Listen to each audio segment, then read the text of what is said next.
Press ಮೀಟಲ್ಲಿ ಗಮನಿಸಿದ್ವಿ ನಾವು. ಎಲ್ಲ ಇಡೀ ಕುಟುಂಬದವರೆಲ್ಲರೂ ಕೂಡ ಬಂದಿದ್ರು. ಆ ಸಂದರ್ಭದಲ್ಲಿ ಅಜ್ಜಿ ಕೂಡ ಸಾಕ್ಷಿಯಾಗಿದ್ರು. ನಿಮ್ಮನ್ನ ವೇದಿಕೆಯ ಮೇಲೆ ನೋಡಿಕೊಂಡು ಕಣ್ಣೀರು ಹಾಕ್ತಿದ್ರು, ಭಾವುಕರಾದ್ರು. ಸೊ ಈ ಸಂದರ್ಭದಲ್ಲಿ 100% ಅವ್ರ ಬ್ಲೆಸ್ಸಿಂಗ್ ಇರುತ್ತೆ. ಅದು ಕೂಡ ಕಿಚ್ಚ ಸರ್ ಕೂಡ ಹೇಳ್ತಾ ಇದ್ರು, ನಾವೆಲ್ಲರೂ ಕೂಡ ಮನೆಯಲ್ಲಿ ನಾಟಕ ಮಾಡ್ತಾ ಇದೀವಿ, ಒಬ್ರಿಗೊಬ್ರು ಗೊತ್ತಾಗಬಾರ್ದು, ಆ ನೋವನ್ನ ಹೊರಗೆ ಆಗ್ತಾ ಇಲ್ಲ ಅಂತ ಹೇಳಿ. ಈ ಸಂದರ್ಭದಲ್ಲಿ ಅಜ್ಜಿನ ನೆನ್ಪು ಮಾಡ್ಕೊಳ್ಳೋದಾದ್ರೆ ಎಲ್ಲ ನಾನು ಫಸ್ಟ್ ಹೋಗಿ ಕಾಲು ಬಿದ್ದಿದ್ದು ಅಂದರೆ ನಾನು ಹೋಗಿ ಆಶೀರ್ವಾದ ತೊಗೊಂಡಿದ್ದೆ ನಮ್ಮ ಅಜ್ಜಿ ಫೋಟೋ ಮುಂದೆ.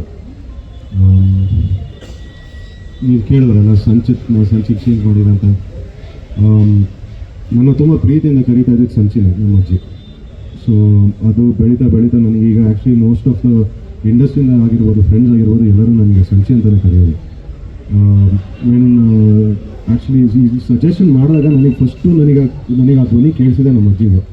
ಸೊ ನನಗೆ ಒಂದು ಫ್ರ್ಯಾಕ್ಷನ್ ಆಫ್ ಅ ಸೆಕೆಂಡ್ ನನ್ನ ಸೆಡ್ ಕಿಡಿ ನನಗೆ ಐ ಡೋಂಟ್ ಹ್ಯಾವ್ ಪ್ರಾಬ್ಲಮ್. ಅಂದರೆ ಅದು ಸಂಚಿತ್ ಆಗಿರಲಿ ಸಂಚೆ ಆಗಿರಲಿ ಇಟ್ಸ್ ಓಕೆ. ಅಂದರೆ ಬಟ್ ನೀವು ಎಸ್ ಅಫ್ಕೋರ್ಸ್ ಮಿಸ್ ಮಾಡ್ತೀನಿ, ತುಂಬ ಮಿಸ್ ಮಾಡ್ಕೊತೀವಿ. ಬಟ್ ಅಟ್ಲೀಸ್ಟ್ ನಾವು ಎಲ್ಲಿದ್ರು ಈಗ ನೋಡ್ತಾ ಇದ್ದಾರೆ. So that is one belief. ಯಾಕೆ ಹೇಳಿದೆ ಅಂತ ಹೇಳಿದ್ರೆ, ಮಗ ಅಷ್ಟು ದೊಡ್ಡ ಸಾಧನೆ ಮಾಡಿದ್ರು ಕೂಡ ನಿಮ್ಮನ್ನ ವೇದಿಕೆಯಲ್ಲಿ ನೋಡ್ಕೊಂಡು ಭಾವುಕರಾಗ್ತಾರೆ ಅಂತ ಹೇಳಿದ್ರೆ ಅವರ ಮನಸ್ಥಿತಿ ಹೇಗಿತ್ತು ಅನ್ನೋದೊಂದು, ಅಂದ್ರೆ ಅಷ್ಟು ಸರಳವಾಗಿ. ಐ ಮೀನ್ ಚಿಕ್ಕ ವಯಸ್ಸಿಂದ ನೋಡ್ಕೊಂಡು ಬಂದಿರೋದಲ್ಲ. ಆ್ಯಂಡ್ ನಾವು ತುಂಬ ಹತ್ತಿರವಾಗಿದ್ದೀವಿ ನಾವು. ಅಂದರೆ ಪ್ಲಸ್ ನನಗೆ ಏನೇ ಇದ್ರು ನನಗೆ ಇಂಡಸ್ಟ್ರಿಯಲ್ಲಿ ಅಥವಾ ಒಳ್ಳೇದಾಗ್ಲೂ ಫಸ್ಟು ನಾನು ಹೋಗಿ ಹೇಳ್ತಾ ಇದ್ದಿದ್ದು ಅವ್ರಿಗೆ. ನನಗೇನಾದರೂ ಬೇಜಾರಾಗಿದ್ದರೂ ಫಸ್ಟ್ ಹೋಗಿ ಹೇಳ್ತಾ ಇದ್ದಿದ್ದು ಅವ್ರಿಗೆ. ಸೊ ಐ ಮೀನ್ ಅವ್ರಿಗೆ ಆ ಖುಷಿ ಇದೆ. ಬಿಕಾಸ್ ನನಗೆ ಈ ಸಿನಿಮಾ ರಂಗದಲ್ಲಿ ಬಂದು ಒಂದು ಪಾತ್ರ ಮಾಡಿ ಅಥವಾ ಒಂದು ಸಿನಿಮಾ ಮಾಡಿದ್ರೆ ನನಗೆ ಎಷ್ಟು ಖುಷಿ ಇದೆಯೋ ಅವ್ರಿಗೆ ಅದು ಗೊತ್ತು.